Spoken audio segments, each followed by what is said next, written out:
जय सिया राम दर्शकों, आप सभी का बहुत बहुत स्वागत है हमारे बेहद ही विशेष कार्यक्रम स्वयं को खोजो में। और मैं हूं आपके साथ उपेंद्र कौर। दर्शकों, इस कार्यक्रम के माध्यम से हम इस बात को समझने का प्रयास कर रहे हैं कि यदि श्री राम जी को वनवास ना होता तो दिए गए श्रापों का और वरदानों का क्या होता। इस बात को समझने के लिए हम कार्यक्रम में विभिन्न प्रसंगों पर चर्चा करते हैं। ऐसे में आज इस कार्यक्रम के माध्यम से एक बहुत ही सुंदर प्रसंग पर प्रकाश डाला जाएगा। क्या होगा प्रसंग, जरूर हम आपको बताएंगे, लेकिन उससे पहले मिलकर स्वागत करते हैं हमारे बेहद ही खास मेहमान का। जी हाँ, हम बात कर रहे हैं मोटिवेशनल स्पीकर सौरभ जी की। तो आइए सबसे पहले मिलकर उनका स्वागत करें। नमस्कार सर, जय सिया राम। बहुत बहुत स्वागत आपका। आपका भी स्वागत है, सभी श्रोताओं और दर्शकों का भी बहुत बहुत स्वागत है जी सर, जैसे कि पिछले कार्यक्रम में हमारा एक प्रसंग चल रहा था जो अधूरा रह गया था समय के अभाव के कारण। प्रसंग था कि जब सुमंत जी श्री राम जी के पास पहुंचे आगे के लिए आज्ञा पूछने, तो ऐसे में यह विषय पर हम प्रकाश डलवाना चाहेंगे आज इस कार्यक्रम के माध्यम से। जी, जब देखा जैसा हमने पिछले एपिसोड में कहा था कि किस तरह से उन्होंने निषाद राज से बट वृक्ष का जो दूध मंगा के अपनी जटा बनाई, तो सुमंत जी को लगा कि अब यहाँ से पूरी तरह से इन्होंने वन का मन बना लिया है। तो उन्होंने उनसे कहा प्रभु से कि मेरे लिए क्या आज्ञा है। तो अब उन्होंने ये बताया कि आप महाराज के मंत्री भी हैं, प्रधानमंत्री हैं, उनके सखा हैं, आप बेहतर समझ सकते हैं कि आपको कितनी आवश्यकता है वहाँ पर, क्योंकि ये उनको उस समय पता है जिस समय वो वन गमन के लिए निकल रहे थे। तो उस समय भी दशरथ जी को वो छोड़ना नहीं चाह रहे थे, अधिक से अधिक समय उनके पास रहना चाह रहे थे, क्योंकि जब उन्होंने सबको एकत्रित करने की बात भी की थी तब भी उन्होंने पहले अपने पुत्र या किसी अन्य को भेज के सबको एकत्रित कराया था। तो इसी बात को वो ध्यान दिलाने की उनसे कहते हैं कि आपकी आवश्यकता अवध में बहुत है और आप अवध को लौट जाइए। तब वो उनसे इस बात को भी कहते हैं कि महाराज की उसी आज्ञा का पूरी तरह से पालन करना जिससे उन्हें किसी भी तरह का कष्ट ना हो। और वो बहुत सारी बातें भी कहते हैं। श्रीमद् वाल्मीकि रामायण के अयोध्या कांड के 52वें सर्ग की बहुत सारे श्लोकों में इस तरह की बात आती है। वो इसको विशेष कहते हैं माता कैकेयी का ध्यान रखा जाए जिससे उन्हें दिक्कत ना हो। वो कई बार इसको भी कहते हैं कि उसी तरह से भरत के बारे में कहते हैं कि भरत जिस प्रकार महाराज का ध्यान रखें उसी प्रकार सभी माताओं का ध्यान रखें, क्योंकि यहाँ इसलिए है कि महाराज जिस अवस्था में वो छोड़ के आए हैं तो उनके साथ निश्चित रूप से बहुत अच्छा बर्ताव हुआ। उनको लगता है कि अधिक आवश्यकता है।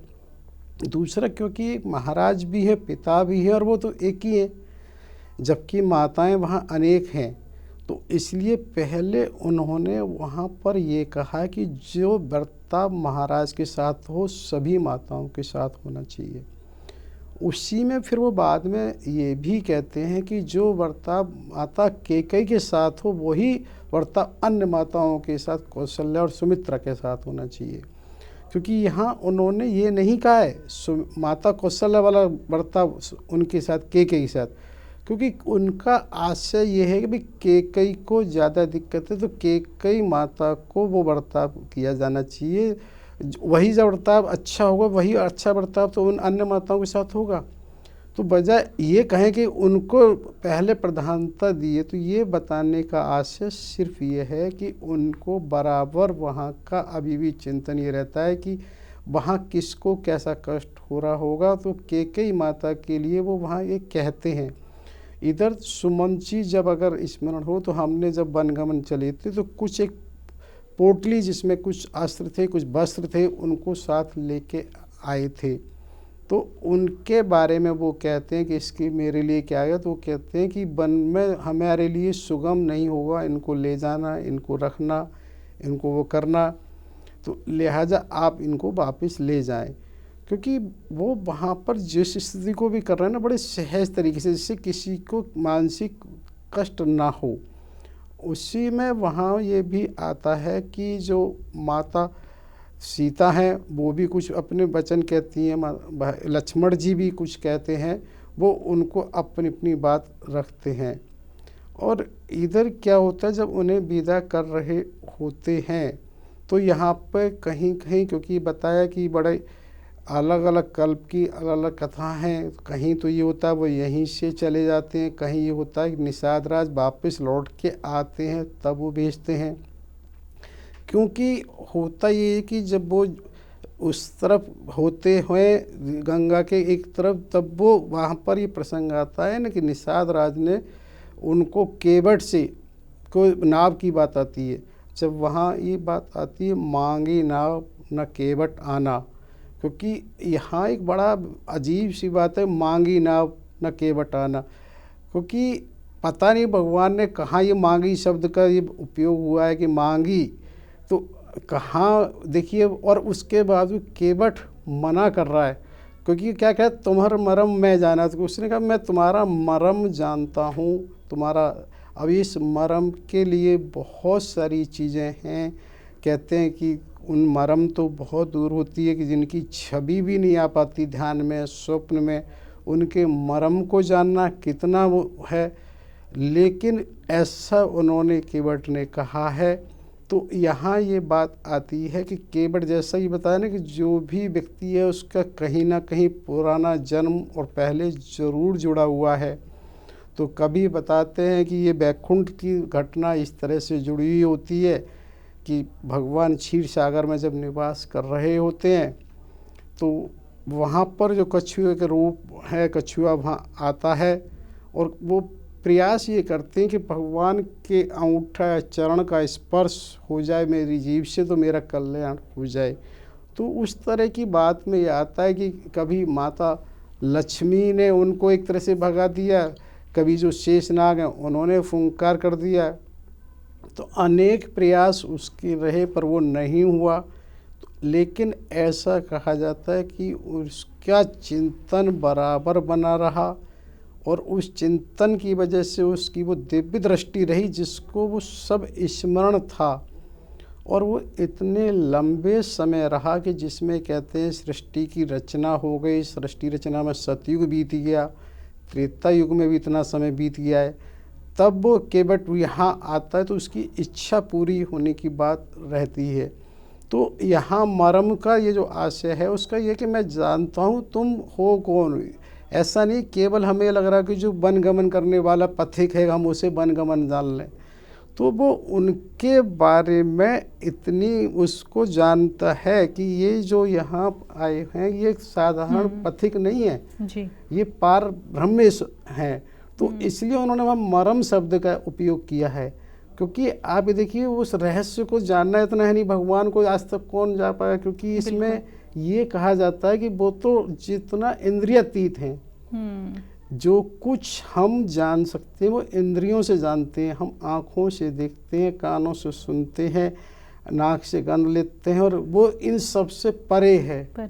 जो इन सबसे परे है जिसे हम जान ही नहीं सकते वो उनके मर्म को जानते हैं। तो जब वो केवट वहाँ नहीं आते हैं तो उनकी मरम की बात करते हैं, तो मरम का ये आशय होता है उनका कि उधर अहिल्या वाली घटना भी सबको पता है कि अभी वो बहुत पुरानी नहीं है, कि वहाँ जो उनका मानना ये होता है कि वहाँ वो जो पाषाण था जब उससे स्त्री बन सकती है, तो पाषाण से तो ये तो लकड़ी की नाव है, लकड़ी तो उससे भी मुलायम होती है, तो ये पता नहीं क्या होगा इसका। तो वो वहाँ पर यदि इस तरह से जिद करते हैं कि पद कमल धोए चढ़ाए नाव नाथ ना उतराई चहो, तो वो इस बात को कहते हैं कि मुझे नाथ उतराई नहीं चाहिए पर पद कमल धोए चढ़ाओ ना। मतलब वो ये चाहते हैं कि जो चरण की रस तुम्हारी पद कमल लगी हुई है उसको वो जरूर धोना चाहते हैं, पद प्रसन्न। क्योंकि यहाँ मेन बात ये है कि इस बहाने ये देखिए कि ये उसका कितना बड़ा सौभाग्य है कि जिस चीज़ को व्यक्ति मिलना नहीं कर सकता, जिनकी कहीं छवि नहीं आती, इसको हम कहीं इस तरह से दे सकते हैं ना कि किसी मुख्यमंत्री प्रधानमंत्री से एक बार अगर हम फोटो भी खिंचवाते हैं तो हमें बड़ा ही अपार हर्ष होता है। और कहाँ ये जो केवट है अपनी शर्तों के हिसाब से, और यहाँ बड़ी मूल्य बात ये लगती है कि देखिए वहाँ पर जो नाव, ऐसा कहते हैं अकेली नाव केवट की है, जबकि भरत जी जब भविष्य में आते हैं तो वहाँ पर कम से कम पूरी 500 नावों का वो खेमा होता है। तो अर्थात जो लीला जिस तरह से होनी है वो उसी तरह की स्थिति परिस्थिति होती है और उसी तरह से होना होता है। तो केवट उनको बिल्कुल इस तरह से अपनी बात को रख रहे हैं कि जब तक मैं आपके चरण नहीं पखार लूँगा तब तक नाथ मैं पार नहीं करूँगा। तो इसलिए वहाँ सब वो बिल्कुल कहते हैं चाहे लखन वो तीर मार दें भले, क्योंकि उनको वो पुराना ये ध्यान आता है कि जब बैकुंठ में ऐसा हुआ तो उन्होंने फुफकार मारी थी, वो उनके भले ही तीर मारे, मुझे इसकी कहीं कोई परवाह नहीं है। और वो बाकायदा दशरथ की आन दशरथ बाकायदा उसकी कहते हैं, मुझे दशरथ जी की भी शपथ कहते हैं। उनका ये आशय कहने का कि मैं स्पष्ट रूप से इस बात को बताता हूँ कि मैं पूरी तरह से बिना इसके नहीं करूँगा। तो तब ये होने का आशय सबको ये लगता है कि देखिए कहाँ तो भगवान जी के दर्शन ही मुश्किल होते हैं और कहाँ ये बिल्कुल पूरा अपनी शर्त के हिसाब से कर रहा होता है। तो वहाँ फिर ये होता है कि उनको वो बाकायदा जल की अनुमति दी जाती है। भगवान उनसे कहते भाई तुम कृपा सिंधु बोले, उस समय कहते हैं कि जिस तरह से भी तुम्हारी नाव सुरक्षित रहे तुम वही काम करो। तो यहाँ पे कई बार ये आता है कि जैसे हम इस चीज़ को देखते हैं कि यहाँ पद कमल एक शब्द हुआ, कहीं मुख कमल आता है, कहीं अधर कमल आता है, कहीं चरण कमल आता है, कहीं कर कमल आता है। तो ये प्राय ये देखा जाता है कि भगवान के सभी अंगों को कमल से ही जोड़ा जाता है। तो वो कमल का जो आशय है वो निश्चित रूप से इस तरह से है कि भगवान के जो सारे अंग हैं वो कमल की तरह से हैं, जो किसी उससे प्रभावित नहीं होती। जैसे कमल की तुलना ही क्यों की जाती है, क्योंकि कमल पे यह माना जाता है कि किसी भी स्थिति में बूंद रुकती नहीं है, वो उसको गीला नहीं करती है, अर्थात प्रभावित नहीं करती है। तो उसी तरह से भगवान के जो भी अंग हैं, चाहे वो चरण कमल हैं, चाहे कर कमल हैं, चाहे वो अधर कमल हैं, चाहे नयन कमल हैं, सारी चीज़ें इस तरह से उन पर किसी चीज़ का प्रभाव नहीं होता है। तो इसीलिए उनके हर अंग के साथ कहीं ना कहीं कमल जोड़ा जाता है। और तब वो इस तरह की जिद करते हैं। तो वहाँ कृपा सिंधु शब्द आता है कि कृपा सिंधु उनको ये अनुमति देते हैं भाई तुम्हारी नाव जिस तरह से ना जाए तुम वही कार्य करो। तो यहाँ भी एक चीज़ आती है कि कृपा सिंधु, क्योंकि सिंधु जो शब्द है वो सागर है, और सागर इतना असीमित होता है और हर उसको सागर नहीं जाता। जैसे अभी भी देखा जाता है कि चिल्का झील बहुत विशाल है लेकिन फिर भी उसको समुद्र नहीं कहते हैं। उसी तरह से कहा है कि वहाँ पर जो भगवान है वो कृपा इतनी है कि यहाँ कृपा का ये आशय होता है कि कृपा जिस समय की जाती है वो अहेतुकी कहा जाता है। अहेतु का मतलब होता है कोई कारण नहीं होता, उसमें किसी की योग्यता का नहीं है मापदंड, उसमें कृपा तो जो करता है वो उसकी तरफ से होती है, योग्यता के कारण नहीं होती। हल्का सा समझने के लिए हम इसको ऐसे मान सकते हैं जैसे नॉमिनेशन कहीं होना है। मान लो कि भाई प्रधानमंत्री जी को किसी संसद में किसी को नॉमिनेट करना, तो ये उनका पूरा अधिकार होता है, वो किसी भी व्यक्ति को कहीं किसी तरह से नॉमिनेट कर दें। किसी को ये नहीं है कि वो किस क्षेत्र से है, किस कास्ट से है, किस उससे है। वो उसी तरह से कृपा को ये मानते कि ये भगवान की कृपा है, वो किसी को कुछ भी कभी भी कहीं भी कैसे भी दे सकते हैं। उसके लिए कोई योग्यता मापदंड नहीं है कि उसके पास ये योग्यता होनी चाहिए। तो उसी हिसाब से जब वो कृपा सिंधु शब्द कहते हैं तुम्हारी नाव जिस तरह सुरक्षित रहे तुम वही काम करो, तो उसकी वो स्वीकृति देते हैं जी। तो यहाँ ये भी आता है कि केवट के मेन उद्देश्य उन्होंने ये कहा भी जिस तरह से भी तुम पार उतर जाओ। उसमें यहाँ ये बात भी आती है कि उसका जो आशय है अपने परिवार और कुल सबको कि चरणामृत, क्योंकि वो दर्शन तो कर रहा है लेकिन चरणामृत कैसे मिलेगा सबको। तो यहाँ ये इसलिए भी कि चरणामृत का महत्व, कि वो चरणामृत ही तो था जिसके गंगा जी का जो पहले हमने कहा था कि उनका उदय हुआ, क्योंकि चरणामृत उनकी चरण की वो उस जल की वजह से, जैसे कहते हैं चरणोदक ही कहा जाता है गंगा को भी, तो उसी इतनी सहज उनको उपलब्ध हो सकता है केवट को, तो वो उसके परिवार का उद्धार करना चाहते हैं और वो उसको करते हैं। और जब वो कर लेते हैं तो इस तरह की भी बात आती है, वो परमावतार श्री कृष्ण ने जो पहले भी बताया था कि कहीं वहाँ पर 639-40 के आसपास और भी एपिसोड हैं कि जहाँ ये कहा जाता है जो उसकी अन्य इच्छा भी इस तरह थी कि भाई मेरे अन्य लोगों से मिलें करें ये परिवार के साथ, वो वहाँ पूरी की जाती है। तो यहाँ जब वो उनके चरण को धो लेते हैं, चरण को पखारन कर लेते हैं, तब उसको बाकायदा सबको बांटते हैं परिवार के जन समुदाय को, और उसके बाद ये कहा जाता है नाव से वो पार होते हैं।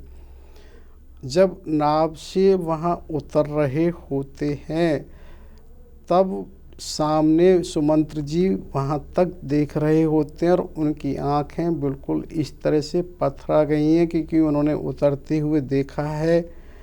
और उधर राम जी की छवि को जब तक वो देख सकते हैं उसको लगातार देखते रहे हैं।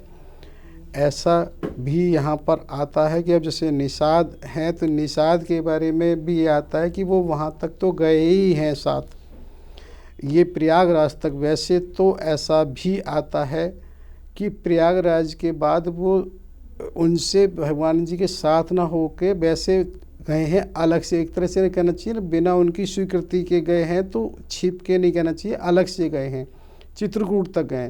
तो ये बताने का आशय ये था कि कहीं कहीं ये वाली बात भी आती है कि जब गंगा पार करके निषाद राज लौटते हैं तब उन्होंने सुमंत जी की जो स्थिति देखी है, उसके बाद वहाँ पर ये निश्चित है कि उन्होंने 4 लोग अपने भेजे हैं।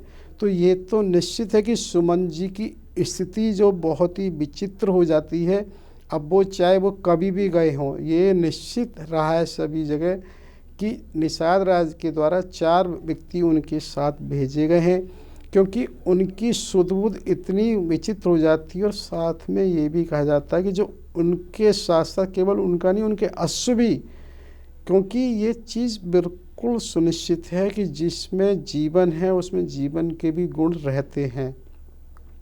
ऐसा नहीं हो सकता कि हम उसको एहसास कर पाएँ या ना कर पाएँ। कोई भी वन हो, जीव हो, पशु हो, पक्षी हो, वृक्ष हो, सब में वो भावनाएं होती हैं, हम उसे समझ पाएँ या ना समझ पाएँ।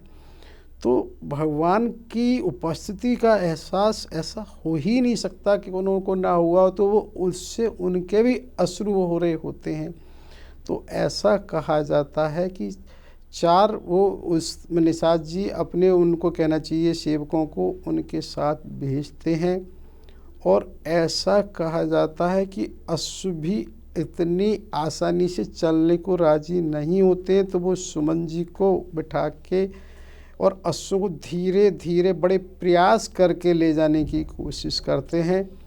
और जब वो ले जाने की कोशिश करते हैं तो वो जैसे होता है बेसुध, एक तरह से आदमी जब मूर्छित टाइप भी हो जाता है तो उस सुध में कुछ हमारे यहाँ कहते हैं वकारता है किसी अन्य उसमें, तो वहाँ वो उसी तरह के भाव होते हैं कि उन्हें तो लगता है कि वो भगवान राम से मैं विमुख हो गया तो अब मेरे प्राण तो चले गए। तो उनके मन में ये भाव होता है कि मैं जीवित क्यों हूँ। तो वो ये सोच रहे हैं अरे यमराज मुझे ले जा रहे हैं, उनके वो मुझे ले जा रहे हैं। तो इस तरह का कुछ करते हैं कि उन्हें लगता है कि अरे ये इतनी आसानी से क्यों ले जा रहे हैं, यम के दूत हैं, मेरे साथ वो क्यों नहीं कर रहे हैं दुर्व्यवहार। कहीं उन्हें मतलब इसी तरह से वो करते जाते हैं। तो उनकी स्थिति को देख के जो निषाद के सेवक हैं वो उससे ये अंदाज़ा ला रहे थे कि महाराज अभी चेतन में नहीं है। और बहुत प्रयास के बाद कहीं ऐसा भी आता है कि वो कहीं 2 रात्रि भी बीच में रुके हैं, तब बहुत मुश्किल से उनको अवध के पास तक ले जाते हैं। तो उनको भी ये अवगत कराते हैं कि अवध आ गया है। तब भी वो बड़ी अजीब सी बात करते हैं अयोध्या कि अयोध्या क्या है, जिससे उनकी उस समय सुध बुध बिल्कुल वो गायब हो चुकी होती है। तो उसको वो प्रयास करके लाते हैं महाराज की इस तरह से आप सुमंत हैं, आप अपने को संभालिए, अपनी उस स्थिति को रखिए। और वो उनको किसी तरह करते हैं तो वो थोड़े प्रयास के बाद जब उन्हें कुछ एहसास होता है, कहीं थोड़ी सी चेतना आती है, तो वो वहाँ पर ये कोशिश करते हैं कि अरे अभी मैं अब खाली हाथ कैसे जाऊँ, क्या जवाब दूँगा महाराज को, कैसे मैं किसी को लेके नहीं आ सका। उससे पहले ही जनता और जो भी होंगी सब मुझसे पूछेंगी। तो वो ये प्रयास करते हैं, अभी थोड़ा सा रुक जाते हैं, जब शाम का समय हो जाएगा तब वो ये सोचते हैं कि वहाँ पर कि जाए तो नगर में प्रवेश करते समय कहीं ना कहीं ये रहेगा कि चलो उस तरह से प्रश्न कम रहेंगे। जब आम नागरिक है जब उन्हें प्रवेश करते देखेगा तो पूछेंगे। हमने ये देखा कि हमारी संस्कृति में ना कहीं छोड़ने वाला नहीं है। ये हमने बहुत देखा कि पहले भी पराये परिवारों में होता था कि अगर कहीं कन्या को बुलाना तो बुलाने जाते हैं, और इवन अगर बहू जिस घर में आनी है तो उससे भी ना एक संस्कृति ये थी कि लेने जाता था कोई, ऐसा नहीं था कि उसे छोड़ के आना है। तो यहाँ तो साक्षात प्रभु की बात है, तो उनसे विलग होने में तो उन्हें कष्ट होना स्वाभाविक है। तो वो अपने को बहुत मुश्किल से तैयार करते हैं और इसीलिए वो उस समय वहीं रुक जाते हैं। इधर यहाँ ये बताना भी आवश्यक है क्योंकि जहाँ हम बता रहे थे जैसे वो केवट ने जब नाव से उधर उतरते हैं तो थोड़ा सा आता नहीं, भाई नाव से हूँ, भाई उन्हें मजदूरी कुछ मिलनी चाहिए। तो वो कहते हैं नाथ मैं कहाँ ना पावा। तो वो केवट ही कहता है नाथ मुझे आज क्या नहीं मिला, मैंने तो ऐसी मजबूरी पाई है कि जैसे वो हो जाए। क्योंकि इसमें एक चीज़ यहाँ समझने की है, जैसे हम पहले भी कह रहे थे कि जिसके साथ आज हम देखते हैं ना प्रधानमंत्री मुख्यमंत्री जी के साथ फ़ोटो खिंचवाना भी मुश्किल हो, और हमने इतना समय उनको और इतने साथ में गुजारा और अपनी शर्तों और अपने हिसाब से गुजारा हो, तो वो तो एक कितनी बड़ी उपलब्धि हो गई। तो हमें क्या नहीं मिला है, मतलब कितनी बड़ी मजबूरी जो किसी भी कीमत पर आदमी को एक थोड़ी झलक जिसकी नहीं मिल पाती, और उसके साथ इतना समय और इतना ये कहना चाहिए उससे कहना चाहिए कि हम कैसे उसको भूल सकते हैं, पूरा जीवन भी हम याद नहीं रखेंगे उसको। तो कितना कुछ तो मिला है हमें, वो पल और क्षण ही तो होता है जिसको हम याद रखते हैं और याद रखना चाहते हैं। तो उससे लगता है मुझे क्या नहीं मिला, मुझे अभी तक तो मैंने तो केवल मजदूरी की, आज तो मुझे सब कुछ मिल गया। अब इसके बाद और ये निश्चित है कि जहाँ इतना संपर्क और वो सब स्पर्श भगवान का मिला हो, तो वो अनुभूति तो वही व्यक्ति कर सकता है जिसको हुई हो, जिसकी कहना चाहिए एक छवि के लिए लोग बहुत ललाए परेशान होते हैं। उसने तो बहुत साथ सामने से इस कदर उनको देखा है, तो उससे वो प्रभावित होता है। लेकिन फिर भी यहाँ उनकी एक तरह से चपलता कहें कि फिर वो कहते हैं अगर जब वो अगली बार जब आप लौटेंगे तब फिर, यानी कि वो क्या करता है एक तरह से तो उसने कुछ मना ही कर दिया मुझे कुछ नहीं चाहिए, और एक तरफ फिर ये भी कह देता है कि अगली बार जब आप आएंगे तो जो आप देंगे मैं स्वीकार कर लूँगा। तो उसका भाव यहाँ ये देखने का है कि उसने एक तरह से मना भी कर दिया, लेकिन उसे लगा कि इसके बहाने से मुझे दोबारा भी दर्शन प्राप्त होंगे। तो ये देखिए ना कि एक तरह से वो कितना, वो भले ही सादा केवट हैं, लेकिन ये बात ये कि भक्ति और उसके बारे में ये नहीं कहा जा सकता कि कौन कहाँ किस रूप में कैसे है, कौन किसके करीब में कहाँ है, इसका मापदंड नहीं हो सकता। ये केवट ही थे जिसमें आप ये देखिए कि उसने अपनी तरीके से सारी बातें रखी। प्रभु को नाव को मना करने के बाद नाव लाई तो उन्होंने अपने हिसाब से उनके चरण पखारे। चरण पखारने के बाद उसने उतराई की मना कर दिया, और मना करने के बाद फिर वो कह रहा है अगली बार जब आप आओ, फिरती मतलब वापस जब आओगे तब जो कुछ आप दोगे मैं उसे स्वीकार कर लूँगा। तो आप ये देखिए ना कि वो कैसे कहा जाए, साधारण वो तो है नहीं भगत, क्योंकि उसमें सब कुछ उसके पास है जिसकी वजह से वो ऐसा कह पाता है। तो वहाँ से जब वो नाव से उतरते हैं तो नाव से उतरने के बाद फिर वो प्रयागराज की तरफ जब जा रहे होते हैं, तो प्रयागराज की तरफ जब जाते हैं तो वहाँ से जब यात्रा शुरू होती है तो माता जानकी के एक तरह से भाल और कपोल पर जिसे कहें थोड़ा सा वो उसकी स्वेद पसीने की बूंद सी आ रही होती हैं, क्योंकि उनको बिल्कुल अभ्यास नहीं है, जिसे कहना चाहिए ना कि अनभ्यास है, क्योंकि उनको कभी महल के अलावा नहीं कोई समय शायद सुनने करने माया कहीं पढ़ा हो। जैसे भगवान के साथ तो कम से कम वो शिक्षा के लिए भी वशिष्ठ जी गुरुकुल भी रहे, जहाँ सब तरह की सामान्य शिक्षा रही। महर्षि वशिष्ठ जी के साथ भी जाना हुआ है, लेकिन माता जानकी का ऐसा कहीं नहीं मिला। और यहाँ पर वो शब्द आता है अनभ्यस्त। तो एक अन शब्द से मुझे क्या लगता है कि देखिए, जैसे अन जो शब्द है वो इंग्लिश में भी है और हिंदी में भी है। तो अन शब्द मुझे लगता है हो सकता है इंग्लिश में हिंदी से ही आया हो, क्योंकि वहाँ भी अन से मतलब नेगेटिव है और यहाँ भी ये नेगेटिव ही है। तो ये चीज़ें होती है कि हर शब्द का व्यक्ति का वो भी एक इतिहास रहा होता है।